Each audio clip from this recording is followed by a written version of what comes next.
Selamat pagi, dimanapun berada teman-teman, ya tetap sehat, tetap semangat. Ya seperti saya sampaikan kemarin bahwa hari Minggu yang lalu, ya saya menghadiri sebuah sosialisasi tentang pemberdayaan atau keberdayaan lansia. Ya di salah satu materinya itu menarik ya. Di dalam data, ya saya pegang data di sini bahwa tahun 2010 itu jumlah lansia di eh, katakanlah di Indonesia ini itu sebesar 18 juta jiwa. Kemudian tahun 2020 meningkat menjadi 27 juta jiwa ya. Kemudian di tahun 2035 itu diprediksikan akan menjadi sekitar 40 juta jiwa. Jadi jumlah lansianya ini akan semakin meningkat dan diharapkan dari data tersebut bahwa usia harapan hidup dari lansia akan menjadi lebih panjang ya dikarenakan berbagai faktor, mungkin gizi, mungkin kemampuan dan sebagainya ya. Dan ini menarik ya, buat saya menarik karena topik ini benar-benar selaras sejalan dengan apa yang sedang kita sampaikan dan sedang kita programkan ya beberapa episode belakangan ini, bahwa kita sangat memfokuskan kepada lansia pada umumnya ya, karena pada umumnya yang namanya usia pensiun itu berkisar di angka 60 tahun ya, dan bisa menjadi keputusan masing-masing terutama untuk para milenial untuk nanti pensiun di usia 30 atau di usia 40 ya. Bagi yang sekarang yang usia 30 udah bekerja, dia memutuskan 10 tahun lagi saya pensiun, bisa ya. Di usia 50 juga bisa. Oke. Tapi umumnya rata-rata itu pekerja di Indonesia itu pensiun di antara usia 55 sampai 60 ya. Beruntung kalau bisa sampai 65, apalagi sampai 70 ya. Biasanya kalau udah sampai 70 itu adalah mungkin staf ahli ya, yang memang keahlian yang sangat diperlukan dan sehingga dia tetap dikaryakan sampai usia tersebut ya. Nah, dari data pertemuan ataupun sosialisasi tersebut, saya mendapatkan informasi bahwa selama ini ada mitos ya, mitos dari lansia itu yang dikatakan bahwa lansia itu adalah jompo dan pikun ya. Kemudian kondisi sakit kronis dari para lansia itu tidak dapat diobati. Kemudian ketiga, ada penurunan fisik dan psikis secara alami yang tidak bisa dicegah ya. Kemudian merawat para lansia itu hanya buang-buang uang ya. Kemudian para lansia adalah manusia yang tidak berguna ya. Kemudian para lansia selalu depresi dan kesepian sehingga lebih baik segera kembali saja. Kasar sekali ya. Tapi di samping itu juga ada harapan para lansia itu, para lansia. Kalau tadi adalah mitos di antara yang belum lansia ya. Nah, ini ada harapan dari para lansia itu bahwa mereka berharap mereka sehat ya, secara fisik mereka, secara organ tubuh dengan kondisi sehat, kemudian mereka bisa mandiri ya, tidak bergantung sepenuhnya kepada orang lain ya, baik itu anak, pendanaan dan sebagainya, termasuk keberlangsungan hidup. Kemudian para lansia juga berharap mereka masih tetap produktif dan berharap juga bahwa mereka masih bisa berguna untuk orang lain ya. Ini sebagai sebuah cerminan buat kita ya yang belum lansia. Kalau saya mungkin sudah masuk ke pra lansia, bahwa saat lansia itu kita harus benar-benar mempersiapkannya dengan matang ya. Di sini kita seperti yang kemarin ya, di materi yang lalu kita sampaikan, di sini ada usia 0 ya. Kita bagi seperti ini, 0 sampai 20, 40, 60 dan di sini 80. Ya.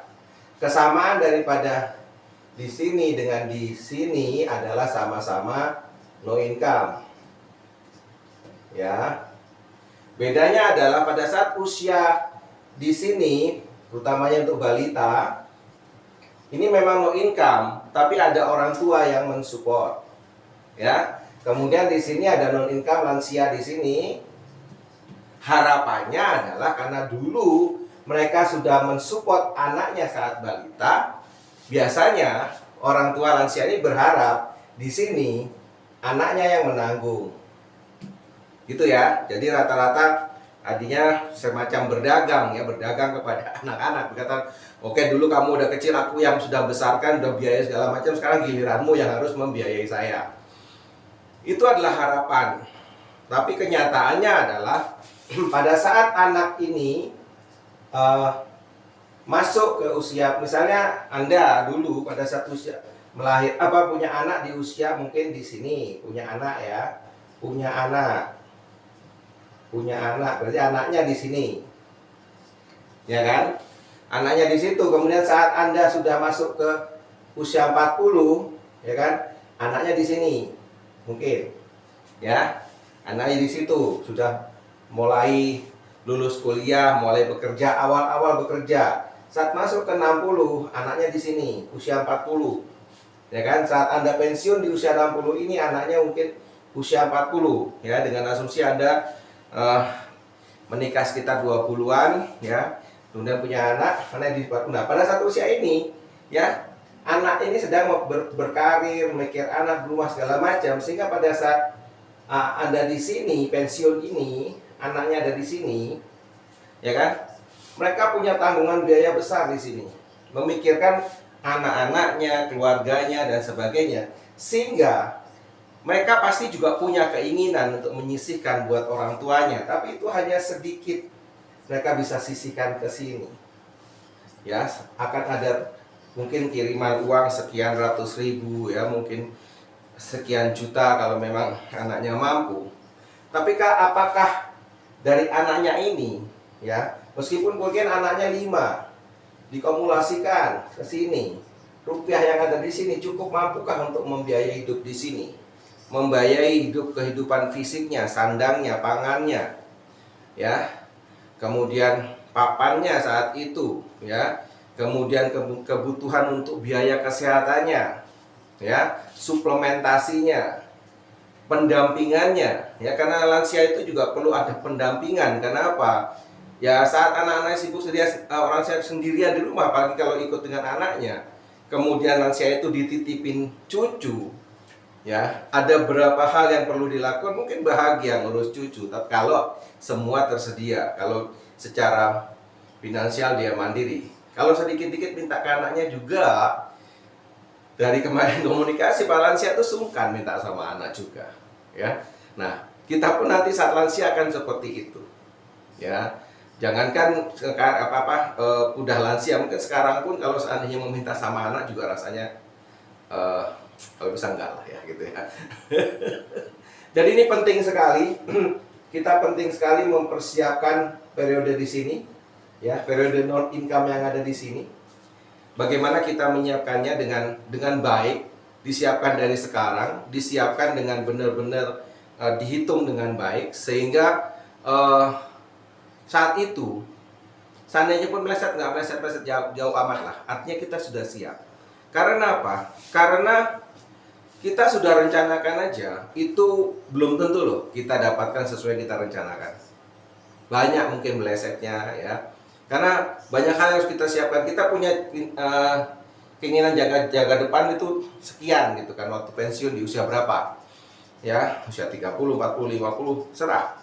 Ya, Anda siapkan aja di mana Anda mau, titik di mana Anda mau pensiun ya. Nah, di sana nanti ada tarik kepada saat ini sekarang, berapa yang Anda butuhkan, berapa yang harus Anda sisihkan, dan apa yang harus Anda siapkan. Kemudian jangan lupa bahwa kita juga ada risiko kehidupan, sakit kritis, cacat tetap, ya, kecelakaan, cacat tetap, kemudian meninggal muda dan usia lanjut yang berupa persiapan pensiun ini. Selain itu, juga ada kebutuhan sehari-hari, ya, kebutuhan rutin kita, ya, sandang, pangan. Mungkin pangan lebih banyak, papan juga mungkin perlu perbaikan, mungkin kendaraan, ya, kemungkinan anak-anak yang mulai kita harus siapkan untuk sekolah, bagaimana sekolah mereka, jenjang mereka SD, SMP, SMA, dan kuliah, dan seterusnya. Kemudian dengan rencana liburan, akhir pekan Anda dengan keluarga seperti apa, ya, dan hal-hal yang Seperti itu yang harus kita persiapkan. Di keluarga itu tulang punggungnya berapa? Apakah hanya ayah saja, ya ibu, atau bagaimana? Itu juga harus diperhitungkan semua dengan matang. Dan itu harus dimulai dari kapan? Dari sekarang, ya. Nggak ada saatnya lagi kita menunda, karena kita nggak tahu apa yang terjadi esok hari. Setidaknya kalau Anda sudah merencanakan sekarang, Anda tahu step-stepnya. Dan dibicarakan juga dengan keluarga. Jangan direncanakan sendiri, dipendam sendiri, dipikir sendiri, sementara istri, anak nggak ada yang tahu. Dijelaskan semua itu, dipikirkan, dibicarakan, dan disonggo bareng satu keluarga. Karena rencana pensiun itu sanggaan satu keluarga. Agar nanti apa? Tujuan akhir daripada program pensiun ini sebenarnya adalah untuk meringankan anak-anak, membiasakan dan juga meringankan cucu-cucu nanti, memberikan contoh pada mereka. Yang sudah terjadi kemarin, yang sudah ditinggalkan oleh para pendahulu kita, bahwa kita seperti apapun itu sudah berlalu. Ya, jadi nggak perlu lagi kita bicarakan. That's no question. Kita nggak perlu debatkan masalah itu. Sekarang masalah kita siapkan. Karena nanti pada saat kita sudah siap pensiun dengan benar-benar pensiun yang mantap, ya, makan uang tabungan yang mencukupi sehingga kita bisa pensiun dengan damai, pensiun dengan tenang, dengan bahagia, sejahtera, ceria, dan penuh sukacita, maka keluarga kita akan benar-benar luar biasa. Anak-anak sudah tidak akan lagi berpikir, orang tuaku gimana ya nanti? Apakah orang tuaku nanti bisa survive? Sehingga pada saat mereka nanti menyisihkan, itu merupakan sebuah tanda bakti mereka, dan kita menerima pun dengan bahagia. Mungkin nilainya kita akan tidak lagi menilai berapa yang mereka kasih, tapi ketulusan mereka menyisihkan dari yang mereka punya itu akan benar-benar berharga buat kita dan memberikan nilai penerimaan yang lebih baik, sehingga itu akan menjadi semacam sebuah syukur Anda bahwa Anda bisa memberikan Anda, dan syukur itu akan menjadi doa, dan doa itu akan memberkati anak-anak Anda, keluarga mereka, dan juga cucu-cucu Anda nanti. Jadi ini benar-benar suatu rentetan yang luar biasa, dan itu dimulai dengan Anda, dan Anda yang mulainya sekarang, ya, sehingga tindakan Anda sekarang akan memberikan berkat kepada keluarga Anda, anak cucu Anda, dan turunan Anda nantinya. Karena itu kalau Anda sudah tunjukkan contoh, ini akan menjadi suatu kebiasaan juga di anak, cucu, cicit, dan seterusnya, sehingga keturunan Anda, dinasti Anda ini akan menjadi dinasti yang benar-benar luar biasa, yang tidak bergantung, bahkan mungkin akan bisa membantu orang-orang di sekitar kita. Oke, itu pelajaran yang saya dapat di media sosial kemarin, benar-benar luar biasa, dan saya jadi semangat sekali untuk kita membahas lagi, kita berdiskusi, dan saya sharing untuk teman-teman semua apa yang sudah saya pelajari, yang saya alami, dan bagaimana juga gimana rasanya dulu waktu saya terpaksa memaksakan diri untuk pensiun meski nggak siap karena kondisi yang mengharuskan saya pulang ke Malang, dan itu nggak enak, ya. Pensiun tanpa persiapan itu sakit, luar biasa sakitnya. Anda bisa tanyakan pada mereka-mereka yang saat ini sedang pensiun, dan Anda bisa tahu, ya. Oke, itu dulu hari ini. Kita jumpa lagi di episode selanjutnya. Jangan lupa ya untuk di like, komen, dan di share untuk siapa tahu ini bermanfaat untuk orang lain, dan subscribe channel ini sehingga kalian tetap bisa berkarya dan bisa memberikan pola pikir dan pengalaman dan apapun yang mungkin bisa saya sharing kepada teman-teman sekalian, dan mudah-mudahan ini bermanfaat dan berguna untuk kita semua. Terima kasih, ya. Salam.